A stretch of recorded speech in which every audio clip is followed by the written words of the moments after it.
Ibrahim alaihissalam di dalam sejarah yang padur tohon yang kau likut, nama beliau masih disebut-sebut sampai hari ini, di mana Allah Subhanahu wa taala menjadikan Nabi Ibrahim sebagai Khalilullah.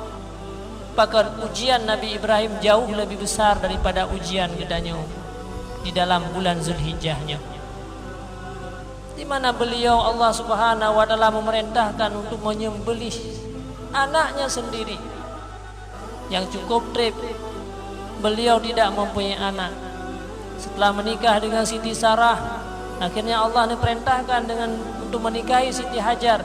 Maka saatnya diberi di Allah Subhanahu wa taala seorang anak yang soleh yang namanya dengan Ismail. Tapi Allah memerintahkan untuk menyembelih anaknya sendiri.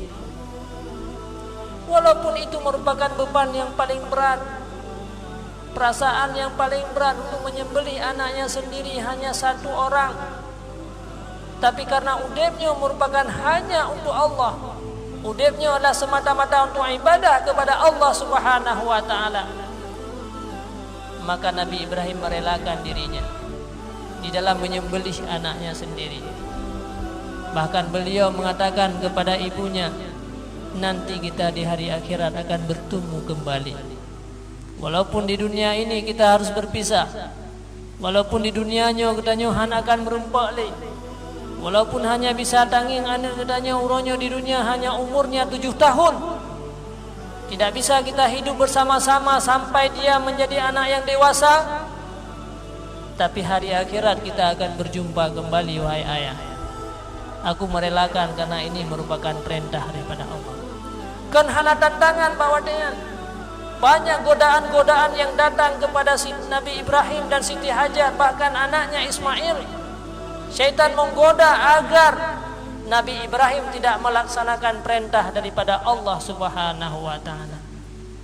Nyoban, tapi beliau lulus ujian. Beliau lewat testing. Beliau bisa sukses di dalam menjalani perintah Allah Subhanahu wa taala. Maka nama beliau masih disebut-sebut sampai hari ini, dan beliau akan menjadi pemimpin sampai di hari akhirat nanti. Para hadirin, para ummi dan ayah-ayah luntuan yang luntuan muliakan, uronyo tanyo kurang memperhatikan persoalan akhirat, padahal kurbannya merupakan suatu amalan pahala yang murah yang diberikan oleh Allah Subhanahu wa taala. Hanya kita membeli kendaraan yang sangat ampuh, yang bisa melewati persoalan-persoalan besar di hari akhirat hanya dengan harga 2 juta. Padahal kendaraan yang di dunia yang gedanya belah uronyo hanya bisa melindungi tubuh gedanya daripada panas dan dingin. Kendaraan yang gedanya uronyo hanya bisa mengantarkan gedanya hanya beberapa puluhan kilometer atau beberapa ratusan kilometer. Akan tetapi perjalanan akhirat adalah perjalanan ratusan ribu tahun. Tapi dia gedanya merasa berat di hati gedanya untuk gedanya beliau kendaraan-kendaraan tersebut. Pada akibat Allah Subhanahu wa taala murah kendaraan yang akan gedanya beliau di hari akhirat hanya dengan harga yang sangat sedikit, yang mungkin adanya bisa gedanya habiskan di dunia ini. Habis peng per hari, bahkan yang per hari 2 juta, yang kadang-kadang seminggu baru habis peng 2 juta. Tapi adanya untuk selama-lamanya gedanya merasa berat adanya. Allah Subhanahu wa taala memberikan tentang persoalan kurbannya merupakan amal yang paling baik. Dalam hadis yang diriwayatkan oleh Aisyah radhiyallahu anha, ma amila ibnu Adam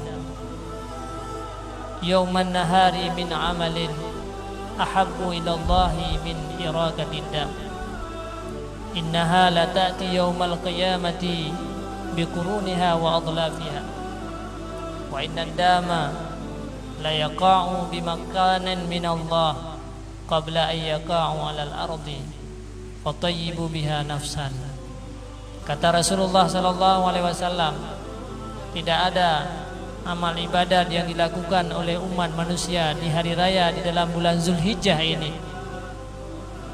kecuali hanyalah satu amalan yang lebih cinta Allah Subhanahu wa taala. Tidak ada yang lain kecuali hanyalah berkurban.